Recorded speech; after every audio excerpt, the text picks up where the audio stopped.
Good morning student. आज कक्षा BA. Third year, subject क्रांति विज्ञान, और आज का हमारा टॉपिक है पाश्चात्य विचारक जॉन लॉक। हमने पिछले अध्याय में जॉन लॉक के बारे में, जॉन लॉक का उदारवाद देखा था, और आज हम जॉन लॉक के सामाजिक संतुलन सिद्धांत का अध्ययन कर रहे हैं।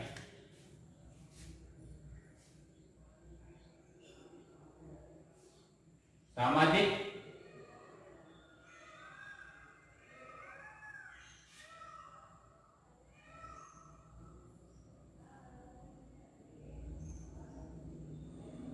समझौता सिद्धांत।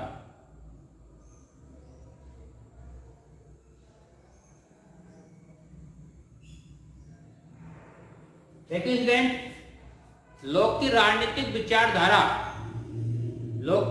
विचारधारा में सर्वप्रथम यदि स्थान है तो वह सामाजिक समझौता सिद्धांत का है। लॉक की राजनीतिक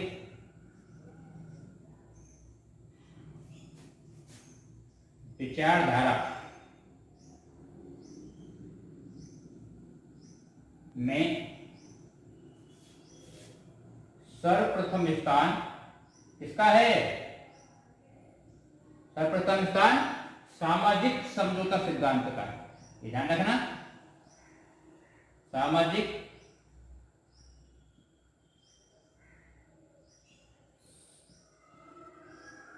समझौता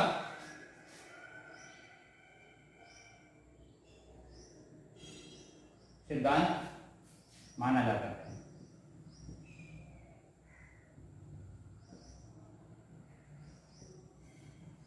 देखिए स्टूडेंट, जिस प्रकार हाब्स की राजनीतिक विचारधारा में भी उसका सामाजिक समझौता सिद्धांत प्रथम स्थान है, उस प्रकार लॉक की राजनीतिक विचारधारा में भी सर्वप्रथम स्थान सामाजिक समझौता ही अपना स्थान रखता है, सर्वप्रथम स्थान रखता है। सामाजिक समझौता सिद्धांत का वर्गीकरण लॉक ने हाब्स की भांति मानव स्वभाव, प्राकृतिक अवस्था, समझौते के कारण, समझौते के स्वरूप, विशेषता आदि चरणों में विभक्त कर समझौते पर चर्चा की है। तो हमारा पहला जो बिंदु है वो है सामाजिक समझौता सिद्धांत का मानव स्वभाव, यानी कि स्वभाव। कौन सा? मानव स्वभाव।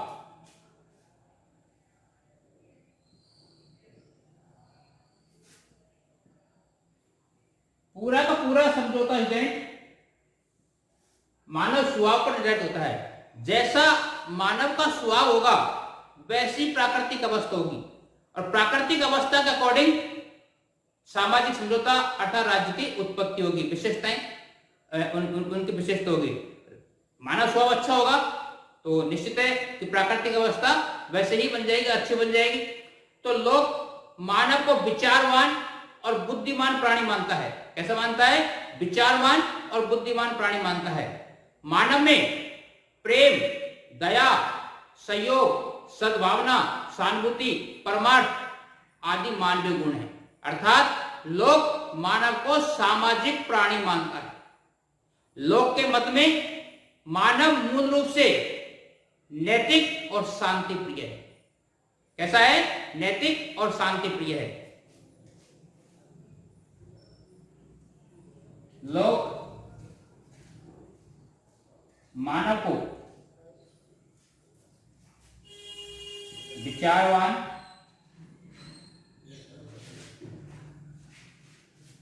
व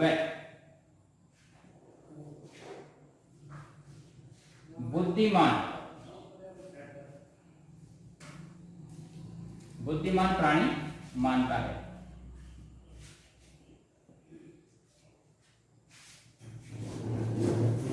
उसका मत है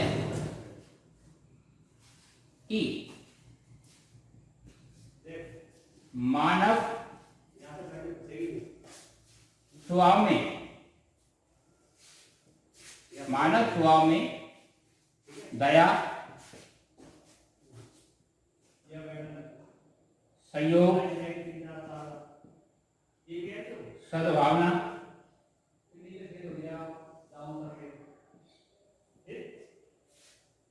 प्रेम, धर्म आदि गुण पाए जाते हैं। आदि गुण पाए जाते हैं।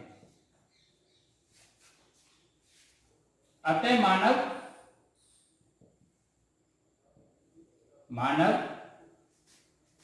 नैतिक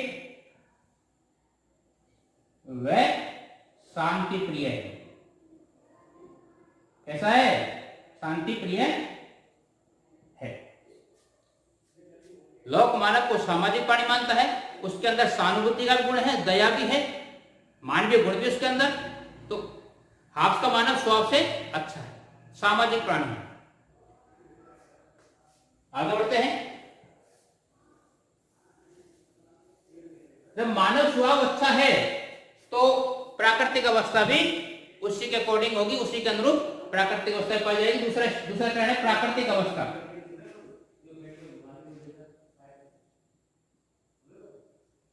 प्राकृतिक अवस्था,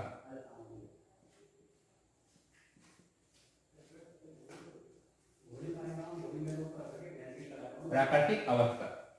लेकिन लोक की हाब्स की प्राकृतिक अवस्था अराजकता की अवस्था थी, संघर्ष की अवस्था थी, युद्ध की अवस्था थी। लेकिन लोक की जो प्राकृतिक अवस्था है संघर्ष की अवस्था नहीं होकर शांति, स्वतंत्रता, सद्भावना और समानता पर आधारित है। शांति, सद्भावना, स्वतंत्रता और समानता पर आधारित है। लोक की प्राकृतिक अवस्था में जो व्यवस्था विद्यमान है वो विवेक पर आधारित है। किस पर आधारित है? विवेक पर आधारित है। लोक का यह मानना है कि प्राकृतिक अवस्था में किसी भी व्यक्ति को दूसरे व्यक्ति के अधिकारों का अतिक्रमण करने से रोका जाना चाहिए। और प्राकृतिक अवस्था, लोक की प्राकृतिक अवस्था इस नियम पर आधारित थी कि तुम दूसरों के प्रति वही बर्ताव करो जो तुम दूसरों से अपने पक्ष में चाहते हो। अपने पक्ष में चाहते हो। तो लोक की प्राकृतिक अवस्था कैसी थी? एक तरह से स्वर्ण युग था। कैसा था? स्वर्ण युग था।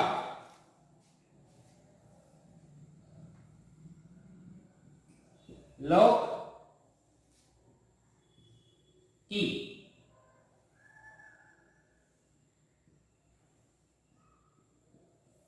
प्राकृतिक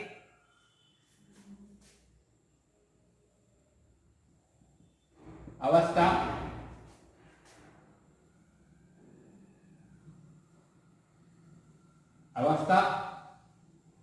संघर्ष की अवस्था नहीं थी।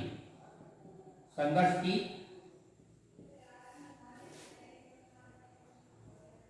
अवस्था न होकर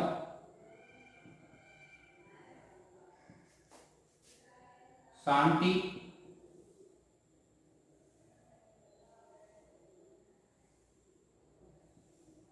सहयोग, सतत समानता व स्वतंत्रता पर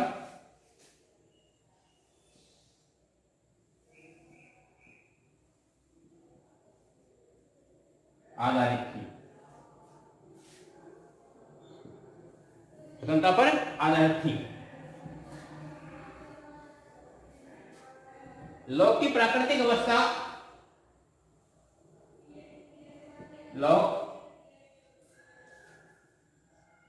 की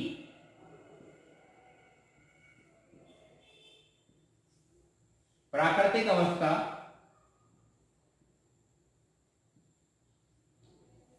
में जो व्यवस्था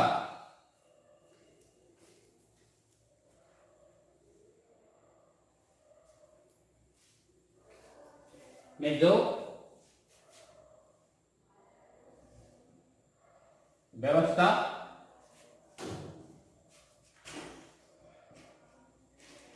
स्थापित थी वह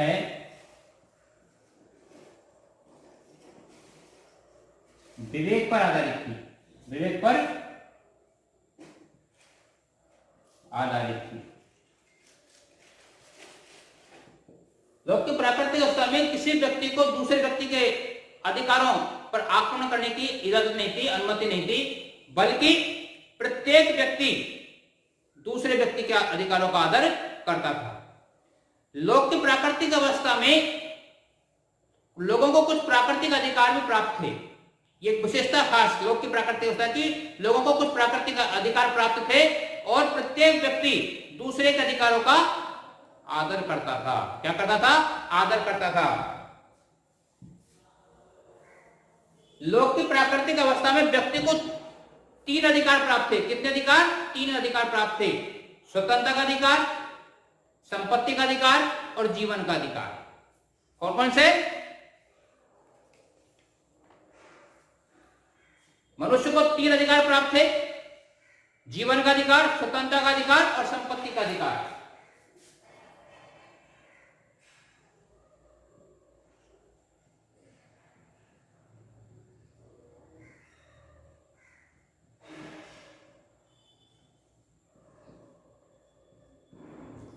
पहला है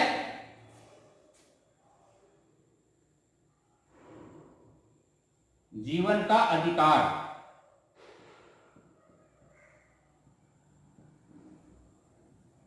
दूसरा है स्वतंत्रता का अधिकार,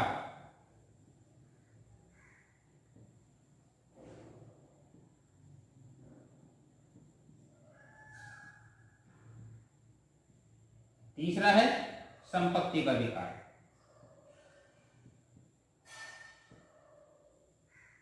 संपत्ति का अधिकार। प्राकृतिक अवस्था में लोग ने संपत्ति को ईश्वर द्वारा प्रदत्त मानी है। ये 3 अधिकार ध्यान रखना, जीवन का अधिकार, स्वतंत्रता का अधिकार और संपत्ति का अधिकार। ये तीनों प्राकृतिक अधिकार है जो लोग ने बताए हैं।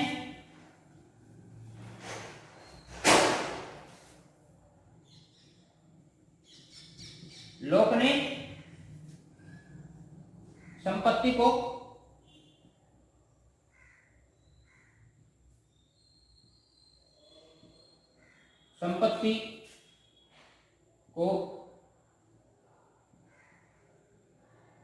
ईश्वर द्वारा प्रदत्त माना है,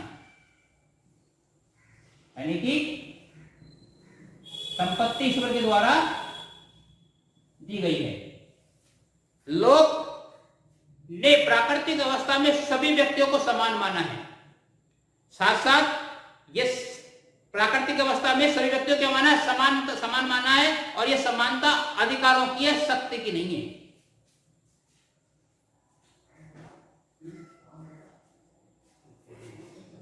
लोक ने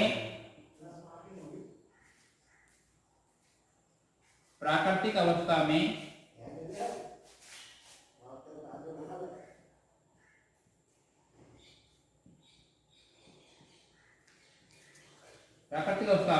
सभी व्यक्तियों को क्या माना है? समान माना है। समान माना, और ये समानता किसकी है? केवल अधिकारों की है, शक्ति की समानता नहीं है।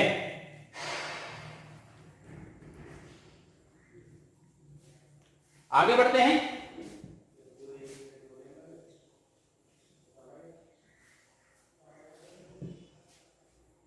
प्राकृतिक अवस्था जब अच्छी थी, लोक की प्राकृतिक अवस्था बिल्कुल अच्छी थी, लेकिन उसमें कुछ कमियां थी, और उन कमियों के कारण लोगों को जीवन में असुविधा उत्पन्न हुई।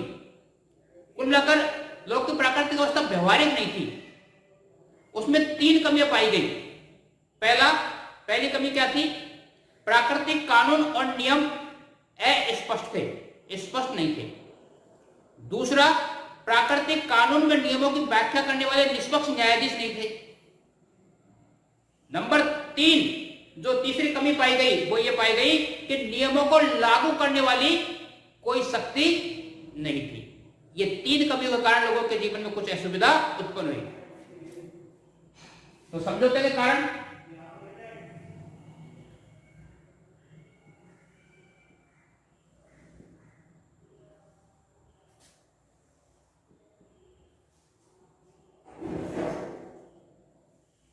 समझौते के 3 कारण हैं। पहला है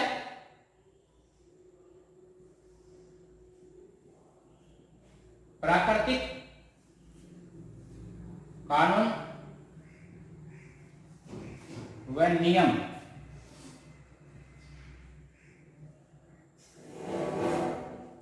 स्पष्ट नहीं थे, स्पष्ट नहीं थे। दूसरा, नियमों की व्याख्या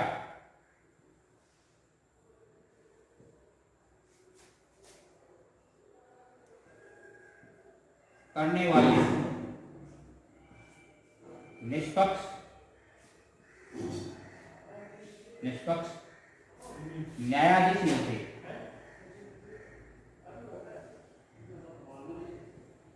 न्यायाधीश नहीं थे।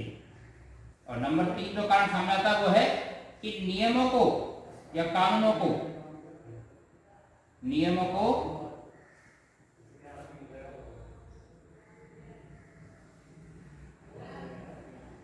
लागू करने वाली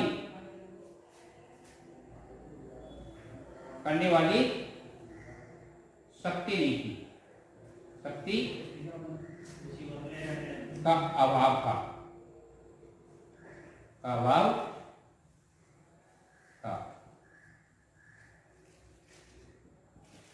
ये वे 3 कारण थे जिनके कारण समझौता करना पड़ा कि नियम और कानून स्पष्ट नहीं थे, निष्पक्ष न्यायपालिका की व्यवस्था नहीं थी और एक समुचित रूप से नियम और कानून को लागू करने वाली प्रशासनिक शक्ति का अभाव पाया गया, शक्ति का अभाव पाया गया।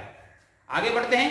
इन्हीं कारण से लोग ने एक समझौता किया, जिसके कारण राज्य की उत्पत्ति हुई।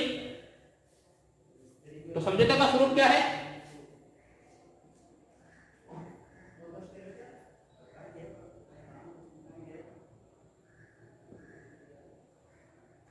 समझौते का स्वरूप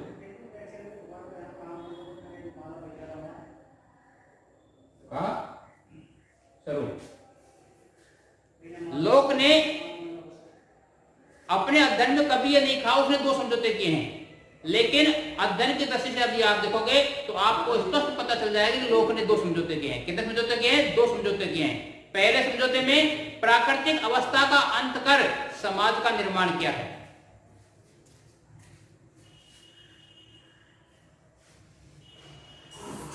लोक ने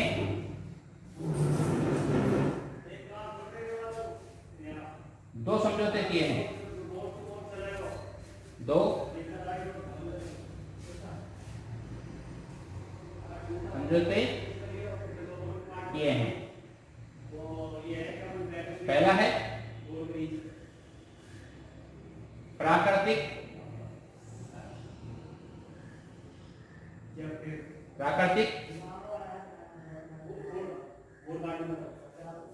अवस्था का अंत कर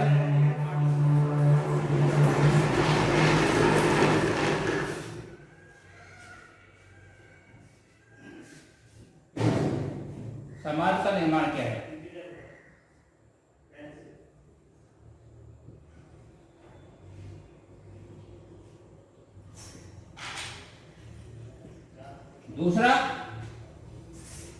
दूसरा समझौता शासक और शासित के मध्य हुआ है।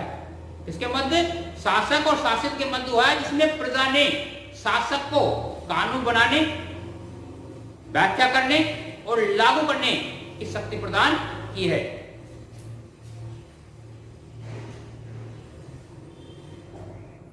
दूसरा समझौता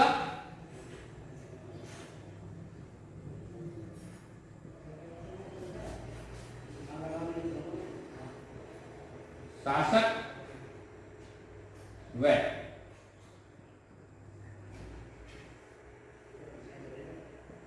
शासित के मध्य हुआ है।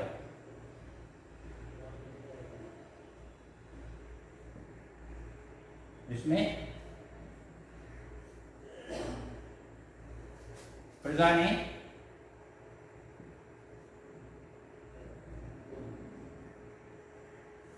शासक को कानून बनाने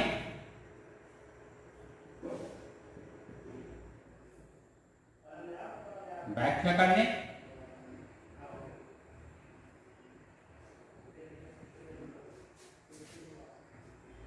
लागू करने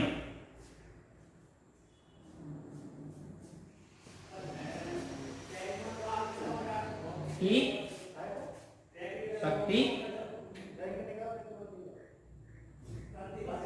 प्रदान की है। दूसरा समझौता शासक और शासित के मध्य हुआ है, जिसमें प्रजा ने शासक को कानून बनाने, व्याख्या करने और लागू करने की शक्ति प्रदान की है। लेकिन लोक यह कहता है कि प्राकृतिक जो कानून बनेंगे वो प्राकृतिक नियमों के अनुसार बनेंगे। किसके अनुसार बनेंगे? प्राकृतिक नियमों के अनुसार बनेंगे। और यदि कोई शासक सार्वजनिक हित का विरुद्ध है, सार्वजनिक हित के विरुद्ध कार्य करता है, तो लोग जनता द्वारा शासक को हटाने के लिए अधिकार देता है कि जनता उस शासक को सत्ता से बेदखल कर सकती है। अर्थात लोग राज्य को, जनता को राज्य के शासक के प्रति प्रतिकार करने, उसके विरुद्ध गलत कार्य करने पर उसको हटाने की शक्ति जनता को सौंपता है, शासितों को सौंपता है।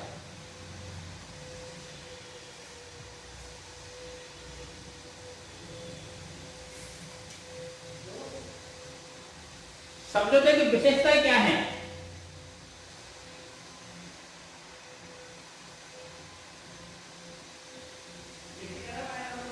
सामाजिक,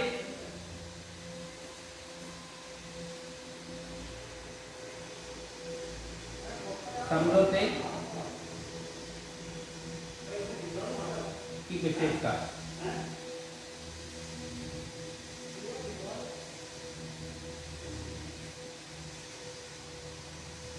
क्या क्या विशेषता है समझौते की?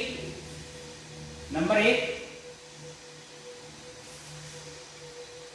2 समझौते किए हैं। पहले में समाज और दूसरे में राज्य का निर्माण हुआ है।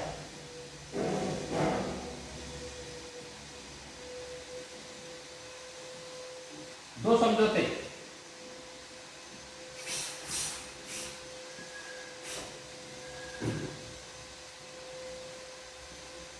पहले में समाज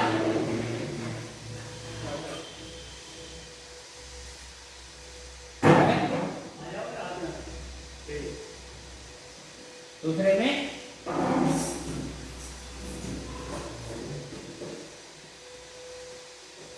राज्य का निर्माण हुआ है।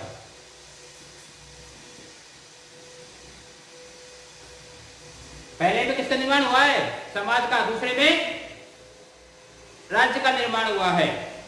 समझौता व्यक्ति को यह अधिकार देता है कि वह यदि सार्वजनिक हित में शासक कार्य नहीं करता है तो उसका प्रतिकार कर सकता, सत्ता से उसको हटा सकता है।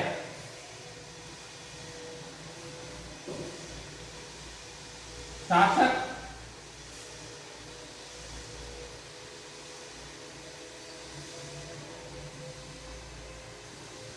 समझौते का एक पक्षकार है। क्या है?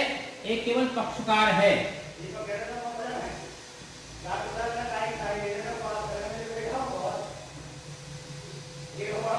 समझौता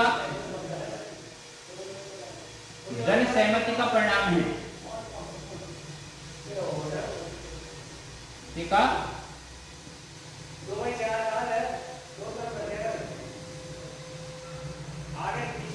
परिणाम है। समझौता किसका परिणाम है? जन सहमति का परिणाम है। और समझौते से एक मर्यादित और सीमित राज्य की स्थापना की गई है। मर्यादित और सीमित राज्य की स्थापना की गई है। साथ ही साथ समझौते में समाज और शासक को का यह कर्तव्य दिया गया है कि वह व्यक्ति के अधिकारों की रक्षा करे, और कोई शासक व्यक्ति के अधिकारों की रक्षा नहीं कर पाता है तो शासित उसको अपने पद से हटा सकते हैं। तो स्टूडेंट, आज हमने जो लोग का सामाजिक समझौता पढ़ा, जिसमें हमने लोग के मानव स्वभाव का अध्ययन किया, उसकी प्राकृतिक अवस्था का अध्ययन किया, समझौते के कारण बताया हमने आपको कि क्या क्या कारण रहे, और समझौते का स्वरूप, लोग ने 2 समझौते किए हैं, ये बताया आपको कौन कौन समझौते किया है, किसके मध्य क्या क्या हुआ है, और साथ साथ समझौते की विशेषताओं पर हमने व्याख्या की है, उस पर अध्ययन चर्चा की है। आपको समझ में आया होगा। आप इसको पढ़ें, ध्यान से देखें। धन्यवाद।